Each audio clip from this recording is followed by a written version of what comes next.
All right, kids, there is a 3-digit number that is sure to affect your future. And yes, and no, coming from me, you may think I'm referring to an area code or 911, but we're not talking about those things today. Besides, you might be able to overcome both of those 3-digit numbers if this 3-digit number, your FICO credit score, is high. As much as I want you to avoid something like credit cards and for you to mostly buy stuff that you can afford with cash, credit is a necessary evil. And as this commercial shows us, credit is weird. If you have it, you don't need it. If you need it, you don't have it. If you have it, you need more of it. If you have more of it, you don't need less of it. You need it to get it. And you certainly need it to get more of it. But if you don't already have any of it to begin with, you can't get any of it to get started, which means you really have no idea how to get it in the first place, do you? Okay, that was an Old Spice commercial about experience, but it fits, right? It works. Right now, my credit score is really good. Not great, but it's getting there. After paying off a car and selling a property, things are looking up. No thanks to student loans. Oh, before I continue, while I use Credit Karma to figure out what's on my personal credit report and to learn about credit, the score they had for me was always higher than my FICO credit score, which is the standard as you'll see. Gentle viewer, save yourself from embarrassment and get your FICO score before confidently walking into a dealership. So while I'm going to focus on FICO, whose scores are used by 90% of top lenders, first, I need to tell you what credit is. Picture this.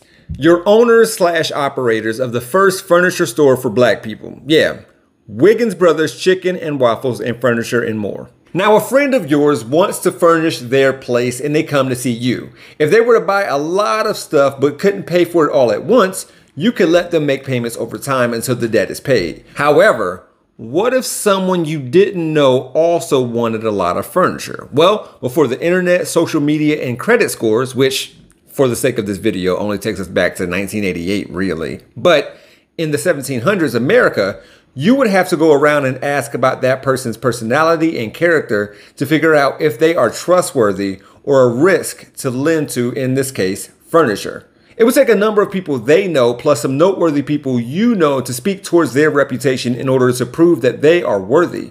And that's literally and figuratively giving them credit. Now, by the mid-1800s, according to Time magazine, these early reports were incredibly subjective. As such, they were colored by the opinions of their predominantly white male reporters, as well as their racial, class, and gender biases. One credit reporter from Buffalo, New York, for instance, noted that prudence in large transactions with all Jews should be used. And a reporter in post-Civil War Georgia described A.G. Marx's liquor store as a low Negro shop. So you can see how if a bank, for instance, didn't like somebody's immutable characteristics in addition to their tone or even their demeanor, credit lended itself to identity politics, serving white men. Over time, what were once ledgers and files sorted by color became alphanumeric codes, and lending was not only offered to commercial accounts with businessmen, but to consumer accounts with normal people who wanted to gain access to middle-class life and the American dream. More on this later. One company in particular got really good at streamlining the way data was gathered. Atlanta's Retail Credit Company, which was founded in 1899, developed files on millions of Americans and was able to sell those files to other agencies around the country. RCC wanted to computerize their files, and this information included not just data on credit, capital, and character, but information on individuals' social, political, and sexual lives as well. Then, the government stepped in to put an end to this tracking and surveillance. All the while, a well-known tech company started by Bill Fair and Earl Isaac called Fair, Isaac & Company was founded in 1959. Congressional investigations led to the passage of the Fair Credit Reporting Act in 1970, a landmark case that required bureaus to open their files to the public, expunge data on race, sexuality, and disability, and delete negative information after a specified period of time. RCC changed its name to Equifax in 1975 and eventually went on to computerize just in a different way. In time, it was joined by Experian and TransUnion in becoming the big three of consumer credit reporting, the trinity a travesty. Bill Fair and Earl Isaac's company would soon be known as FICO and began issuing credit scores based on the reports from Equifax, Experian, and TransUnion in 1989 to make the lending process faster and fairer, helping millions of people get access to the credit they deserve, according to them. FICO also says that their scores help lenders understand people's credit risk and make better informed lending decisions. They became the industry standard credit score. The result was the FICO score, which developed and utilized an algorithm very similar to the formula still used today. Here's their algorithm. Since amount owed and payment history make up 2/3 of the algorithm, let's take a look at what they mean for credit scores. The largest percent of your FICO score is based on your payment history. So missing a payment is one of the worst things you can do. A close second is your credit to debt ratio. If you have a $1,000 limit on your credit card with a balance of $750, you're using 75% of your available credit. So you'll want that ratio to be under 25% when someone checks your credit. That's why paying down credit card debt can really help your score. It would seem like people can be penalized for not using enough credit and also for using too much of it, but it's all about debt and paying it back. But it's not that easy. As of 2021, 58% of bills in collections were for medical debt, representing $88 billion in such debt on consumer credit reports, and roughly 20% of US households have medical debt. And by medical debt, I mean unfortunate, unplanned events that say more about the US healthcare system than personal finances.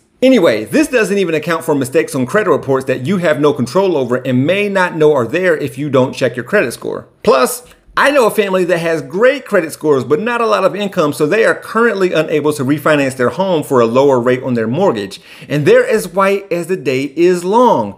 So white that their last names are German. With that said, as I alluded to earlier, Black people were denied access to the American dream of owning a home through mortgages and loans, in addition to redlining and being denied the GI Bill. Just a few weeks before this recording, Bloomberg found that Wells Fargo rejected fewer than half its Black applicants' mortgage refinancing, worth billions of dollars. Taken directly from the report, Black homeowners had the lowest approval rate by lenders nationwide in 2020, as well as the smallest number of applicants.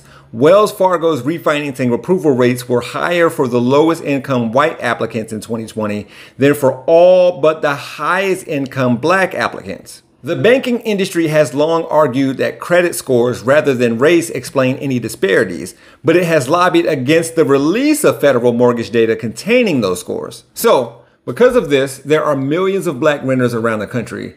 And paying rent on time may be more impressive, really. Here's a practical application of what I'm talking about. The rent payments on this townhome are hundreds of dollars more per month than our mortgage was for a space that's relatively the same size and merely minutes away from one another in the same zip code. We had 3 days to pay rent each month without penalty. We were given until the middle of the month each month to pay our mortgage without being late. However, and this is good news, you can ask your landlord or rental agency to report your rent payments to credit agencies. This may cost money though, and credit agencies will stop putting most medical debt on credit scores soon. While these initiatives won't help all Americans, it's a start in the right direction. A bad credit score can prevent you from getting a house, a car, or even a job. While a great way to build credit is paying off a mortgage, not having a mortgage or having medical debt or a mistake on a credit report can make you have a bad score. And having a bad score can give you higher interest rates on a mortgage, making it harder to pay off your mortgage if you get one. You'll likely see thousands of videos trying to explain how to build credit. Get to know your FICO score. All of this is important, but none of it reflects who you are as a person. You can overcome a bad score, but that's harder than wrecking a great score, which is easy. I've barely even brought up interest. My word, it's a lot. Unless you have good credit. Never mind. Oh, credit cards. Your mother has one, I have one. And we can add you to our cards to build your credit. Until then, this explains the credit experience. Wanting it, needing it, wishing for it. The point is, if you've never had any of it, ever, people just seem to know.